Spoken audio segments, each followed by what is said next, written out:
دیکھیے تو مذاق بنا رکھا اسلام کا ہے. قرآن جیسی معجزہ کتاب کہ جس کے اندر سب کچھ موجود ہے، اس کا دعویٰ کر کے بھی اس کو چھوڑ دیا گیا. سمجھ گئے؟ اس کا دعویٰ کیا گیا حسبنا کتاب اللہ، ہمارے لیے کتاب خدا، اور اس کو چھوڑ دیا گیا. یہ ہے مزاج. بی بی اسی لیے جو فدق میں گئی تھی، فدق کے لیے گئی تھی، وہ گئیں کاہے کے لیے تھی؟ فدق تو خاتون جنت کے پاس کتنے آ جاتے اور چاہ لیتی تو کتنے مل جاتے اور کتنے خیرات کر دیتی. وہ تو ان کے چہرے پہ پڑی نقاب الٹنے کے لیے گئی تھی کہ جب تم سے قرآن کی بات کی بابا نے اور اہل بیت کی تو تم نے کہا قرآن کافی ہے. اب جب ہم اہل بیت کو بھی لے کے آئے تو تم کہتے صاحب ہم قرآن کو نہیں، ہم اہل بیت حدیث کو مانتے. اس کا مطلب نہ تمہارا اعتبار حدیث پہ ہے نہ قرآن پہ ہے. چہرے پہ نقاب ہے. اور آج کل جو یہ دن چل رہے ہیں، یہ دن عشرۂ محسنیہ کے عنوان سے چل رہے ہیں. سمجھ گئے؟ محسنیہ، کیونکہ انہی 28 تاریخ کو پیغمبر کی ریلت ہوئی، ٹھیک، اس کے بعد ہی 2 دن 4 دن 5 دن بعد ملعون لکڑیاں لے کے پہنچے اور دروازے پہ لکڑیاں اکٹھا کی گئی. اب ایک جملہ آپ لوگوں سے اور کہہ دوں اور بات کو ختم کر دوں گا. اور وہ جملہ کیا ہے آپ سنیے. میں نے ابھی آپ لوگوں سے ایک جملہ کہا تھا، پیغمبر قانون بنا کے گئے ہیں. یہ بتائیے میں ممبر پہ بیٹھتا ہوں، اگر کسی کو کتا وغیرہ کہوں تو آپ کیا کہیے گا؟ کیا مولانا آپ ممبر بیٹھے کتا کمینہ کر رہے تھے، کہیے گا برا مانیے گا نہیں مانیے گا؟ مولانا ممبر کتا کمینہ کر رہے تھے. صحیح بات ہے، کرنا بھی نہیں چاہیے ہے. سب لوگ کرتے ہیں، آپ لوگ ہلا رہے. ہاں بالکل صحیح ہے. تو میں پوچھنا چاہتا ہوں، ہم تو خطا کار آدمی، سمجھ گئے، خطا کار، کم علم، زبان بھی خطا کار. اب اگر پیغمبر کسی کو کتا کہیں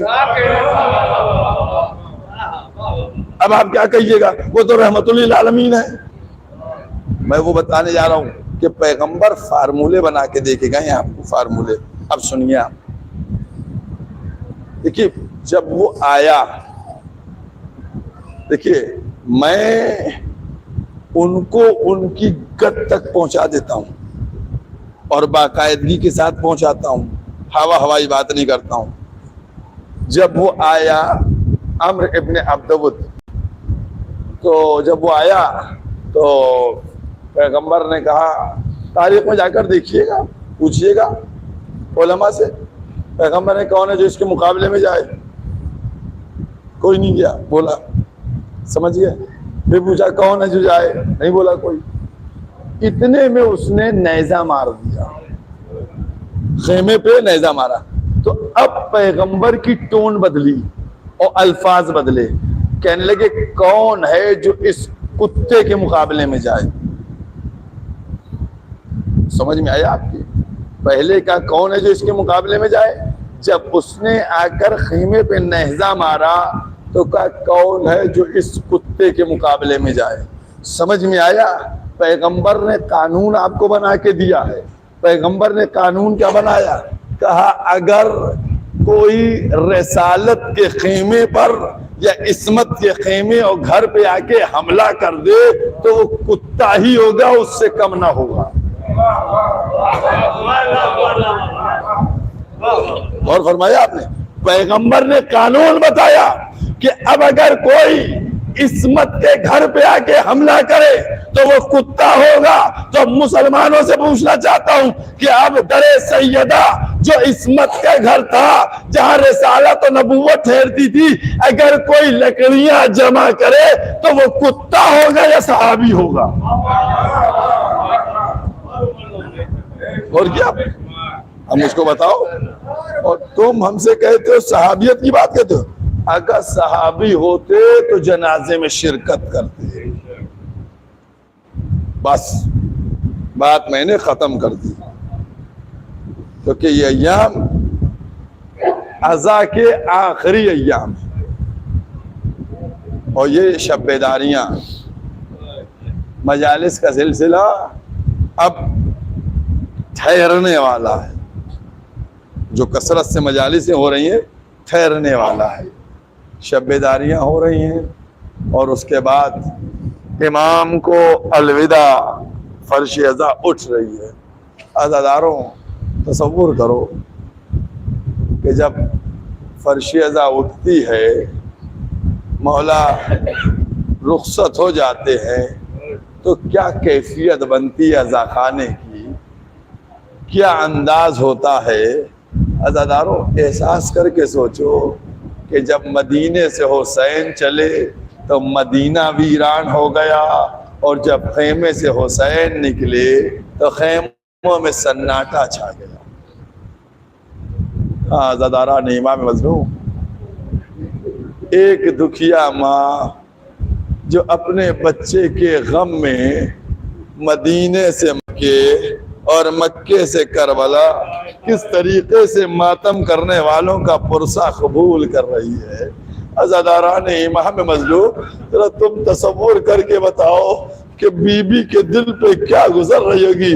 بابا میرے لال کی بہار ازا ختم ہو رہی ہے، بابا ازا خانوں سے فرش ازا اٹھ رہی ہے. اے بابا اب تابوت و علم اٹھ چکے، یا حسین کی صدائیں جو فضاؤں میں گونج رہی تھی اب وہ ٹھہرنے والی. ہاں عزاداران امام مظلوم، یہ رونقیں، یہ مجلسیں، یہ گریہ،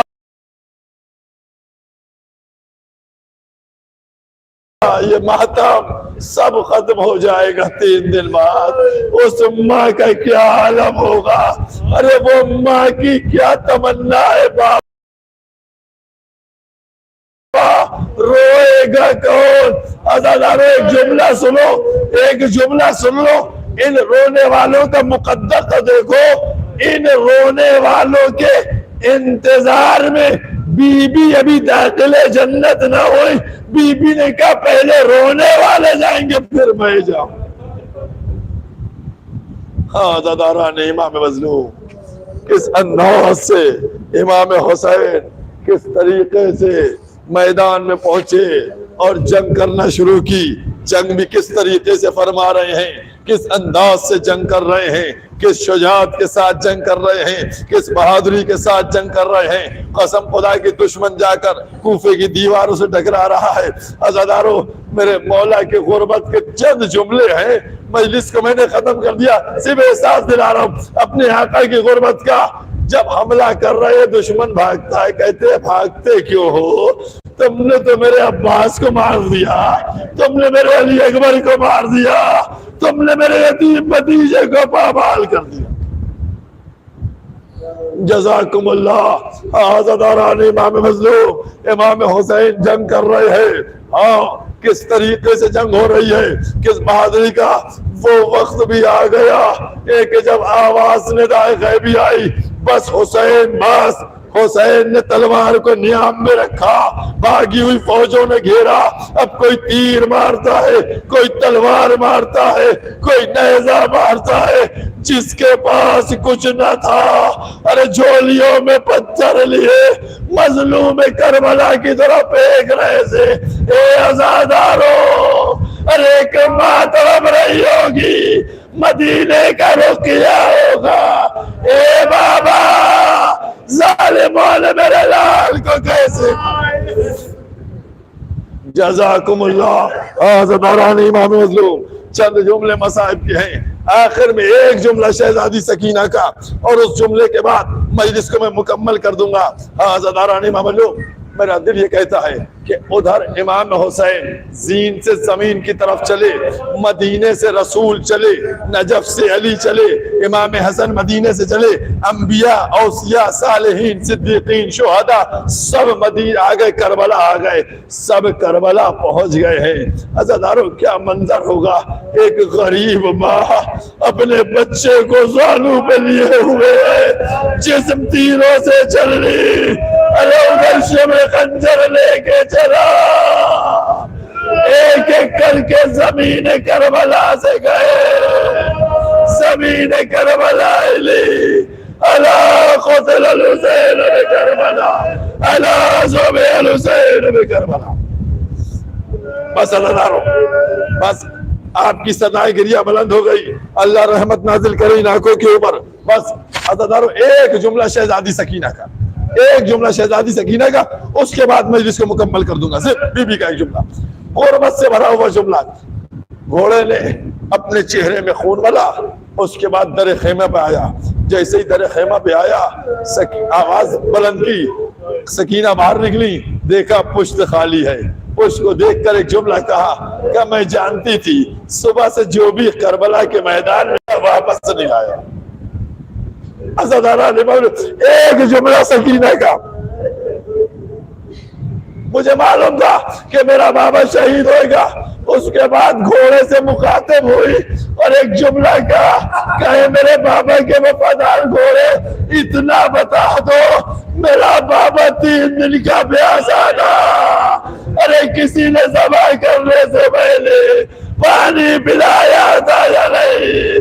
لیکن تیری باغیں کٹی دکھتی ہے کہ میرا بابا بھوکا پیاسا شہید. اللہ ولعنت اللہ سیعلم الذین ظلموا انا للہ و انا الیہ راجعون.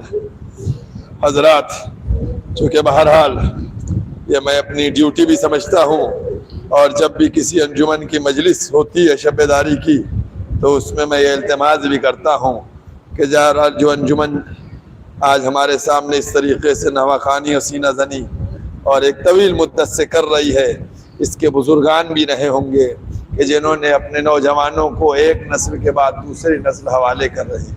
لہٰذا جب اس عبادت کے موقع کے اوپر یہ نوجوان ثواب حاصل کر رہے ہیں تو وہ مرحومین جو ان کو یہ دے کے گئے ہیں ان کو بھی فراموش نہیں کرنا چاہیے. تو ان کے لیے ہم لوگ اگر یاد کر سکتے ہیں تو ایک دفعہ سورہ ہم اور 3 دفعہ سورہ اخلاص پڑھ کے وہ مرحومین جو انجمن دست-حسینی سے وابستہ تھے اور اب اس دنیا میں نہیں رہے، ان کی روح کو اصال فرما دیں.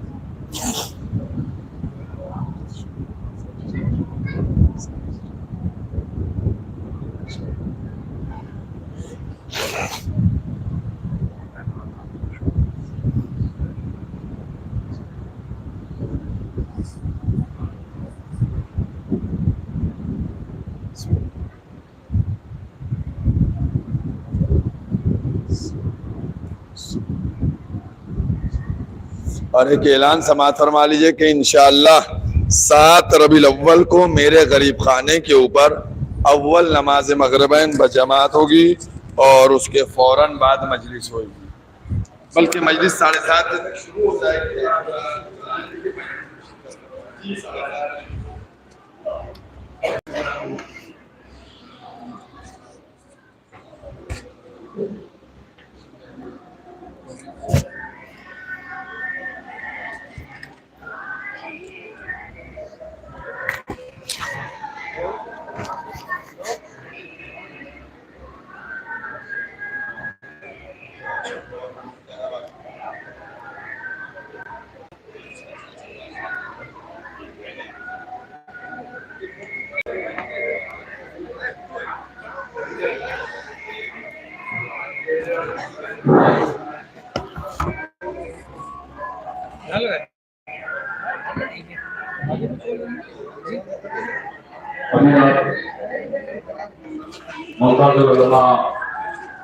مولانا سید شیخ عباس صاحب اللہ سے فضائل والے محمد علیہ السلام اور آقا حسین علیہ السلام سماعت فرما رہے تھے. انجمن دست-حسینی کی تراہی شبیداری کا آغاز مصائب سرکار سید الشہداء کے ذریعے ہوا اور آج 5 ربیع الاول کے یعنی تراہی شبیداری کے دور کی پہلی انجمن شہر ادا کی مشہور و معروف انجمن انجمن تہذیب الاسلام